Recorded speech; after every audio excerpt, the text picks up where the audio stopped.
Because the same thoughts lead to the same choices. The same choices lead to the same behaviors. The same behaviors create the same experiences. The same experiences produce the same emotions. Those same emotions tend to influence the way we think. And our biology, our neurocircuitry, our neurochemistry, our hormones, and even our gene expression is equal to how we think, how we act, and how we feel. And how you think, how you act, and how you feel is called your personality. And your personality creates your personal reality. That's it. So then it makes sense then, if you want to create a new personal reality, a new life, you're going to have to change your personality. And you got to start thinking about what you've been thinking about and change it. You got to become aware of your unconscious habits and behaviors, even how you speak. Then you have to look at the emotions that you live by every single day and decide, do these emotions belong in my future? So many people try to create a new life as the same person. Right. In order to create a new personal reality, you got to change your personality. So the principle in neuroscience says that nerve cells that fire together wire together.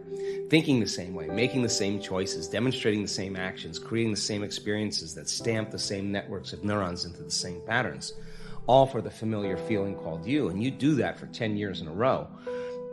Well, you're going to hardwire your brain into a very finite signature because you're firing and wiring that way. And that box in the brain, that becomes our personality, becomes our identity. And by the time we're 35 years old, for the most part, we've done something so many times that the body now knows how to do it as well as the mind, and that's a habit. So we have these unconscious programs of behaviors, automatic habits, redundant emotional reactions, hardwired beliefs, perceptions, attitudes that function just like a computer program. You press go and it runs automatically.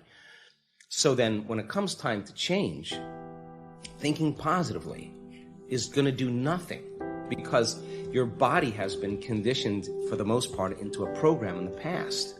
So the thought never makes it to the body because the body's on a different program. So how do we begin to influence the body so that the thought actually produces some type of change? So think about it. If you think an unhappy thought, you're going to feel unhappy. If you think you're a failure, you're going to feel like a failure. Once you feel like a failure, you're going to think you're a failure. And people get caught in these loops of thinking and feeling and feeling and thinking. And that redundancy is a conditioning process because all you need is an image or a picture or a thought and a feeling, a response, a stimulus response. And so people tend to condition their brain and body into the past. And so when it comes time to change, you got to leave that familiar territory. And any choice that you make, if you said, hey, I'm going to eat a better diet, I'm going to wake up early and work out, I'm going to do meditation, the moment you decide to do something differently, get ready because it's going to feel uncomfortable. Theoretically, that sounds great, but if the body has been conditioned into a familiar feeling, it's in the known. The moment you take it outside the familiarity, it wants to go back to where it's comfortable. So the body starts influencing the mind, and this is where people say, why don't you start your diet tomorrow? Oh, why don't you start working out this evening? You're really never going to change. You're too tired. You have a headache. This doesn't feel right. And this is where people talk themselves out of it, because if they respond to that thought leads to the same choice, which leads to the same behavior, creates the same experience, produces the same feeling. And then they say, this feels right. No, that feels familiar. So going from one state of mind and body to another state of mind and body, you got to cross a river, making the same choice as you did the day before. Now, once people understand that they're going to be uncomfortable, then the question is, what thoughts do you want to fire and wire in your brain? What behaviors will you demonstrate in one day? And the act of closing your eyes and rehearsing who you're going to be when you open your eyes begins to install neurological hardware in your brain to look like you've already done it. Now the brain, which is typically a record of the past, now becomes a map to the future. And if you keep doing it, the hardware begins to become a software program and you start behaving differently. And then if you can teach your body emotionally what the future will feel like, that means then you're not going to wait for your wealth to feel abundant or your success to feel empowered or your new relationship to feel love. In fact, the moment you start feeling abundant, you're generating wealth. The moment you start embracing empowerment, you're stepping towards your success. The moment you're in love with yourself and you're in love with life, you start creating equals in your life. Now that's causing an effect in your life.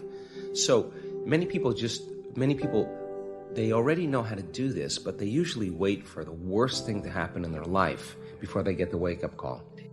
Your true power is the key to feeling good, and it helps you intuitively know how to handle difficult situations or relationships. Keep watching the video to find it. You can't change those subconscious states with your conscious mind.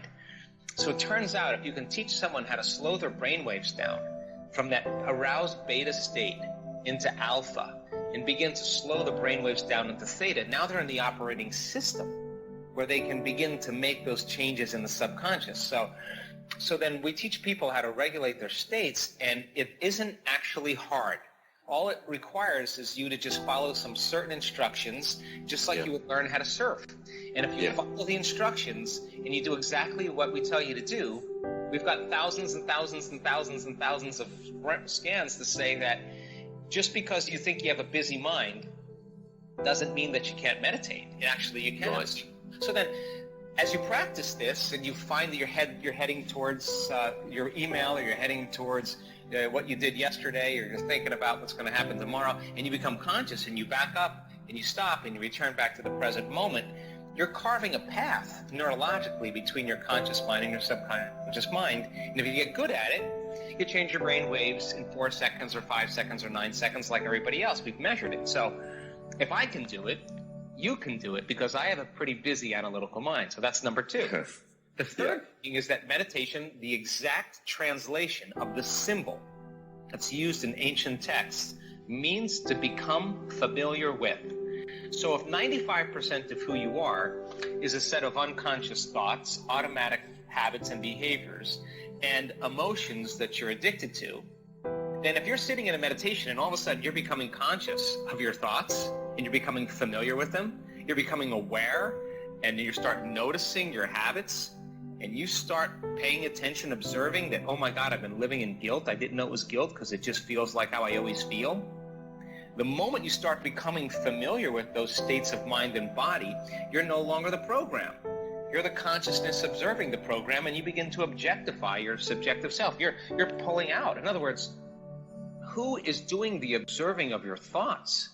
That's who you really are when you're conscious and you're not immersed in the program. So then, that's the old self. So now, how you think, how you act, and how you feel is called your personality. And your personality creates your personal reality. So if you want to create a new personal reality, you got to change your personality.